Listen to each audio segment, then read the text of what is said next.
Okay, so I just got finished making this delicious, it's like a stir fry kit, and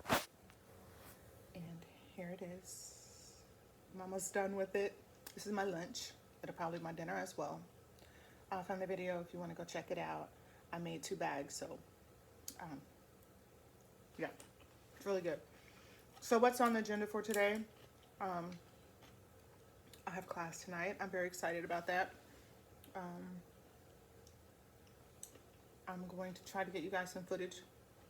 We're really excited for that. Um, but yeah, that's what I'm gonna do.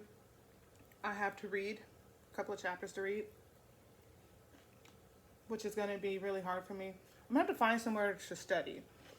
Studying home is not very hard. It's just that I had spine surgery not too long ago, and just sitting still is hard. Being up, moving around is perfect, but sitting still, especially this couch. This couch in my house is known as a sleepy couch because anybody that comes over always want to go over in that little corner there and fall asleep.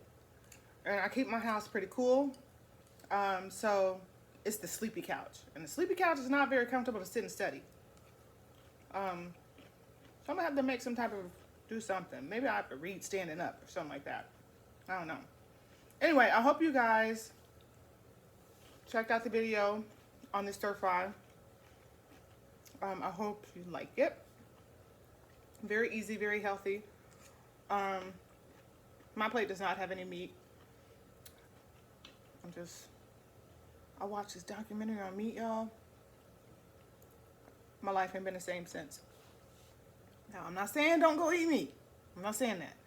I don't have Oprah money to be trying to get me a lawyers because everybody said that I didn't, said that, meat's not good for you. The FDA, look, you can do whatever the FDA says. The Food and Drug Administration, believe what you want to believe, but do your own research. But when you start, having to get cut on, thyroid cancer, I had to have my hand cut on because I had like a tumor there. I've got a pituitary tumor.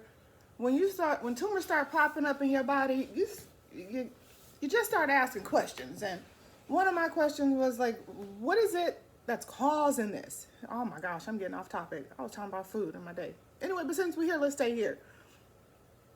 So, I'll start questioning myself. What is it that I'm putting in my body? Where are these tumors coming from? They weren't there, or have they always been there? That's another thing. Have they always been there? Unless something comes up, then you don't question. We'll talk about the thyroid. I never had any issues with my thyroid levels. I had 5 kids. My levels have always been consistent throughout the pregnancies. It was just with my 4th baby, with Nehemiah. They were like, I'd always had a goiter. Now, I have had a goiter, but I never had any issues with it. They wanted me to go get it scanned. And throughout the pregnancy, it was okay. At the end of the pregnancy, there was enough growth where they wanted to test it. And they, like, just enough growth where the, I think it had to be like a millimeter before they would biopsy. In the beginning of the pregnancy, it was under a millimeter, and then at the end of the pregnancy and my follow-up, it had just grown to a millimeter. And so they biopsied it, and it came back cancer, so they went in and took it out. I work in the healthcare field, and when you hear cancer, you just want it out. I wish I would have done my homework before. I wish I would have done my homework before I let them take my thyroid. I really do. I wish I would have done some research. I wish I would have read. I wish I would have talked to people that I wish I wouldn't have got my thyroid taken out. I really do. After doing research, after I had it taken out, after I had found out that I had a tumor in my hand, I started, diet. Like I said, they change your diet. The things that you put in your body don't always exit your body. your body absorbs so much stuff that is put out there through pesticides, through just chemicals that were never meant to be put in food. Just think about it. If you inject an animal, you kill the animal, you cook the animal, the stuff that was injected in the animal or that animal consumed or even ate is now in your body. And just like it never left the animal, it's not going to leave your body. There are some things that our bodies cannot digest. It just absorbs and it can't expel it. It's just there. And then those things start to attack our healthy cells. I believe that's what happened. That was what was happening with me. What is happening with me.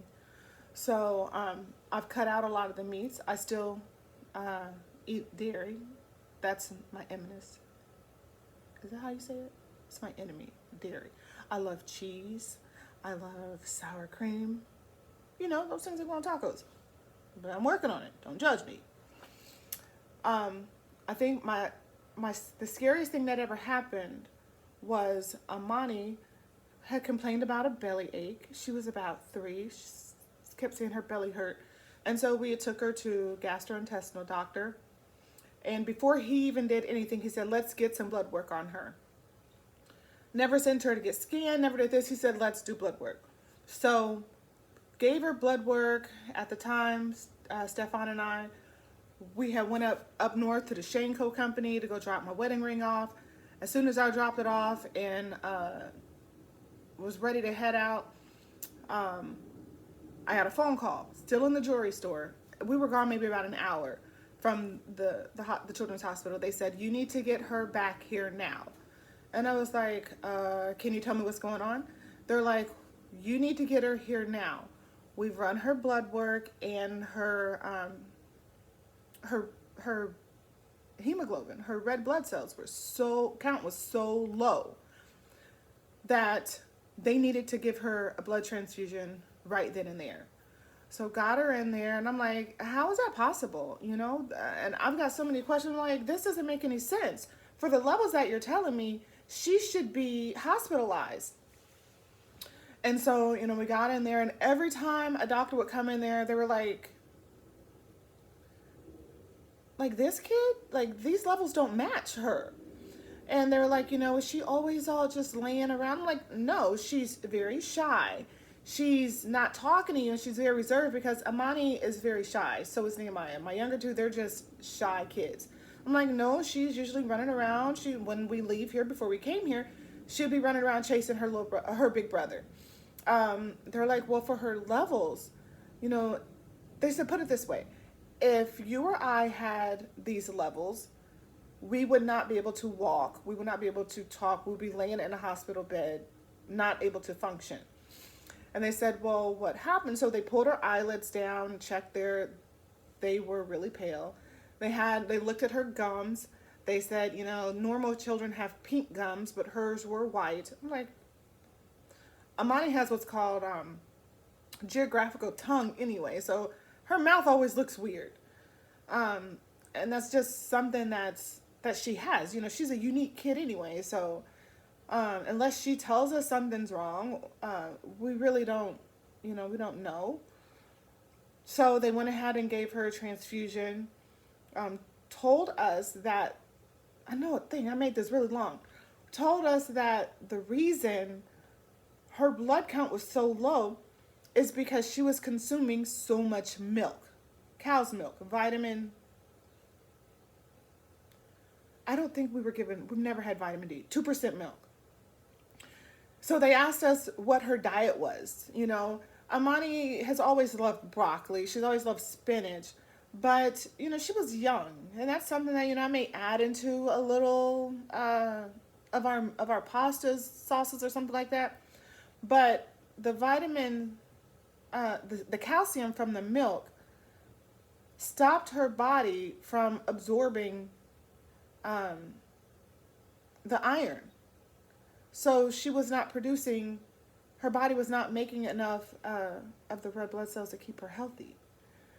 And we talked, we went through what her day was. No kidding, this was Amani's day. So at 3 years old, Amani still was not sleeping through the night. Amani didn't start sleeping through the night until she was about 5 or 6. I don't even know if she still sleeps all the way through the night. So she'd wake up. We'll just start at waking up at like 8 o'clock in the morning. She would have a sippy cup full of milk. She'd have breakfast. She'd have a sippy cup full of milk with snack. She'd have lunch, sippy cup full of milk. Throughout the day, the evening snack, sippy cup full of milk. Dinner, sippy cup full of milk. She'd wake up at about 2 o'clock in the morning for milk, a sippy cup full of milk. Now, I don't know if you know how much a sippy cup full of milk is, but a sippy cup full of milk is not 8 ounces. It's between 10 and 14 ounces. So that child was consuming damn near a gallon of milk every single day. And yes, we were buying like 3 gallons of milk every 2 days because Amani drank milk. My oldest son Jalen was in the house. He was drinking milk. Stefan drank milk. The girls, Ajane, she's lactose intolerant. Aliana, she don't care about milk. I only really liked milk when I was pregnant. Other than that, I would just have it with cereal. I didn't really do a lot of baking then, like from scratch, so I didn't really use the milk there. But every 2 or 3 days, we were buying 2 gallons of milk. And Nehemiah had kind of weaned off of milk. It just wasn't for him. So that was a big eye opener for me about the things what we're putting in our bodies. Humans are the only species that consume milk after infancy. Not only that, we are the only species that will consume another species' milk. What does that say? We don't need it. We do not need milk at all. There's just so many other things that we can get in our bodies that give us what we think milk gives us. I don't drink milk at all anymore. I use almond milk, or I really like coconut milk, only because I do like almond milk. It's just that the kids are allergic to almonds. So I don't want them to get confused about what's in there. I've tried coconut milk with Amani. She likes it. At least she tells me she likes it. She remembers the experience of having to go to the hospital and what she got a needle and had to get the blood put in her body. But it didn't stop her from drinking milk. So what we did is we had to dilute her milk. I don't give her milk at all in my house. Dad still gives her milk, but that's their thing. Nehemiah, after she went through that, Nehemiah don't drink milk at all. He's like, milk is not good for me. I'm not ever getting a needle in my arm for milk. I don't like milk. I don't want nothing to do with milk. He won't drink it at all. But yeah, even if we pour it in his cereal, he wants milk in his cereal, but he'll eat the cereal and he will not touch the milk. He just pours it all out. But that was a big eye opener for me. So yeah, I'm gonna finish eating my lunch and I will talk to y'all later. Didn't even know I was gonna be talking about this, but yeah, you have any questions, comments, concerns? I'm always willing to learn more things. But I guess the original point I was trying to make is you can add meat to this meal if you wanted to. If not, then it is perfectly filling and very delicious, just like this. All right, see you guys later.